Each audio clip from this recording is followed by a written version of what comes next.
नमस्कार दोस्तों, स्वागत है आपका इंडिया न्यूज के डिजिटल प्लेटफॉर्म पे। मैं हूं आपके साथ अतुल प्रताप सिंह। पुरानी संसद में आखिरी भाषण और पीएम भावुक भी हुए और साथ में एक बड़ा संदेश भी उन्होंने दिया। प्रधानमंत्री नरेंद्र मोदी जब संबोधित कर रहे थे सदन को, उस वक्त उन्होंने न सिर्फ देश के पहले प्रधानमंत्री को याद किया, बल्कि साथ में ये भी कहा कि हर सरकार, चाहे वो किसी भी पार्टी की सरकार रही हो, उसके चुने हुए जो नेता रहे, जो भी सदन का हिस्सा रहे, जिन पदों पर उनको जिम्मेदारी सौंपी गई, सबने बहुत ही ईमानदारी से अपने अपने काम को करने की कोशिश की। ये सदन इस बात का गवाह है।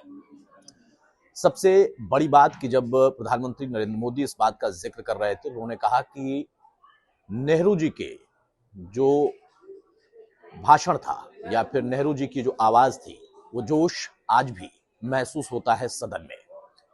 उससे भी खूबसूरत बात प्रधानमंत्री के संबोधन के बाद अधीर रंजन ने की। अधीर रंजन ने कहा कि अटल जी ने इसी सदन का हिस्सा रहते हुए परमाणु परीक्षण कराया।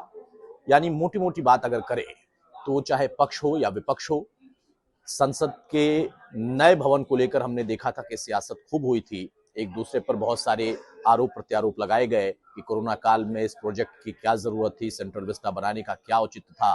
लेकिन कमोबेश सभी ये जानते हैं कि जब नए परिसीमन के बीच में देश जाएगा, उस वक्त सांसदों की संख्या, वो दोनों ही सदनों में, चाहे वो निम्न सदन हो या उच्च सदन हो, उन दोनों सदनों में संख्या बढ़ेगी, तो एक नए भवन की आवश्यकता थी। इसलिए प्रधानमंत्री जब आप संबोधित कर रहे थे तो उन्होंने कहा कि हम इस संसद को छोड़कर कहीं नहीं जा रहे।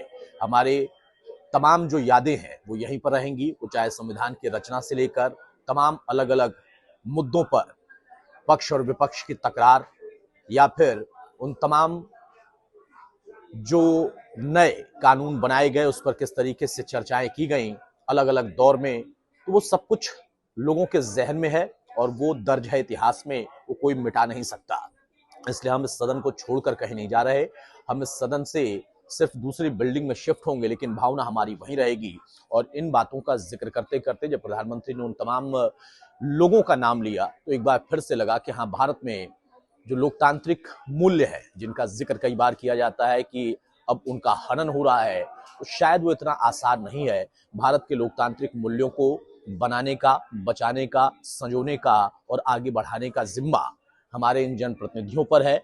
हमारी जनता उसको बहुत बारीकी से देखती और समझती है। राजनीति में आरोप प्रत्यारोप लगते रहते हैं और इसीलिए शायद इस बात का जिक्र हुआ कि एक वोट की वजह से इसी सदन में अटल जी की सरकार भी गिर गई थी, लेकिन अटल जी इसी सदन का हिस्सा रहते हुए, देश के प्रधानमंत्री रहते हुए, उन्होंने देश को परमाणु शक्ति देने का काम भी किया। और उसमें योगदान भूला नहीं जा सकता कि उसके पहले की सरकारों का था, प्रोजेक्ट उनके दौर से ही शुरू हुए थे, या फिर उस प्रोजेक्ट को और आगे बढ़ाने का काम किसी और सत्ताधारी दल ने किया।